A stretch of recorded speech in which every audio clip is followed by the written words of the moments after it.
एहराम मिस्र कैसे बनाए गए?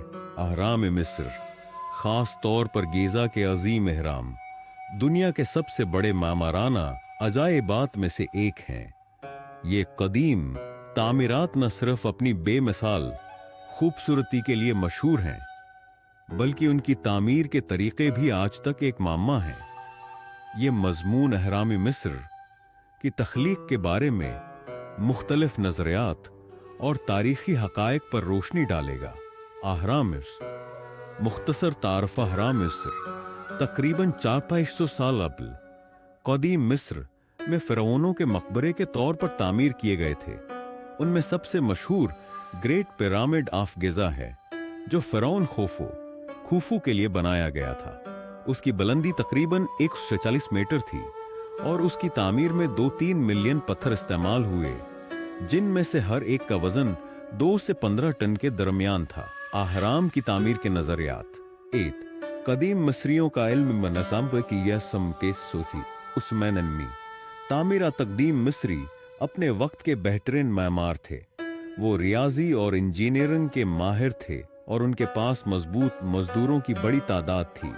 ये तसव्वुर किया जाता है कि अहराम की तामीर के लिए एक बहुत बड़ा मजदूर तबका काम करता था, जो पत्थरों को तराशता, उन्हें साइट तक लाता और एक तरतीब में नस्ब करता था।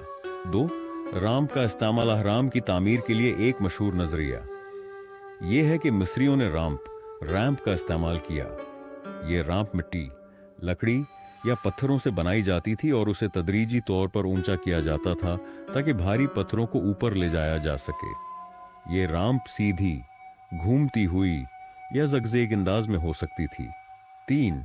पानी का इस्तेमाल। कुछ मुहक्किकीन का मानना है कि पानी को भी तामीर में इस्तेमाल किया गया था। नील दरिया के करीब होने की वजह से मिस्री भारी पत्थरों को पानी की मदद से तैराते हुए साइट तक ले जा सकते थे। 4. गुलामी या मजदूरी। एक वक्त था जब यह माना जाता था कि एहराम गुलामों ने बनाए थे, लेकिन हालिया तहकीकात ने उस नजरिए को मुस्तरद कर दिया है। आसारी कदीमा के शवाहद के मुताबिक एहराम की तामीर में काम करने वाले मजदूर मिस्री शहरी थे, जिन्हें माकूल खुराक और रहाइश फ्राहम की जाती थी। जदीद तहकीक और टेक्नोलॉजी, जदीद साइंस और टेक्नोलॉजी ने भी अहराम की तामीर के तरीके समझने में मदद की है। 3D मॉडल्स, ड्रोन्स और लेजर स्कैनिंग के जरिए मुहक्किकीन एहराम की साखत और अंदरूनी रास्तों को बेहतर तरीके से समझने की कोशिश कर रहे हैं। अहराम की तामीर, हैरत अंगेज पहलू। 1. पत्थरों की कटाई। पत्थरों को इंतहाई दरस्तगी के साथ काटा गया ताकि वो एक दूसरे के साथ जड़ जाएं। 2. सफाई का काम। अहराम की सतह कभी चमकती हुई सफेद चौना पत्थर से ढकी हुई थी, जो दूर से सूरज की रोशनी में चमकती थी। 3. महवर की सीध। एहराम को चारों समतों के आयन मुताबिक बनाया गया, जो मिस्रियों की रियाजी और सितारों के इल्म पर महारत को जाहिर करता है। अहराम की तामीर का मकसद अहराम सिर्फ फ़िरौन के मकबरे नहीं थे, बल्कि ये उनके खुदाई मकाम और ताकत की अलामत भी थे। मिस्रियों का मानना था कि मौत के बाद फ़िरौन दोबारा जिंदा होकर देवता बन जाते हैं और अहराम उन्हें आखिरत में सहूलत फराहम करने के लिए बनाए गए थे। अख्ताम अहराम मिस्र कदीम इंसानों की तख्लीकी सलाहियतों और मेहनत का अजीम नमूना हैं।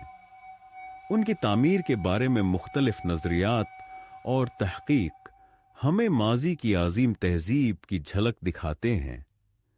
ये हैरत अंगेज तामीरात न सिर्फ तारीख बल्कि जदीद दुनिया के लिए भी एक मामा बनी हुई हैं।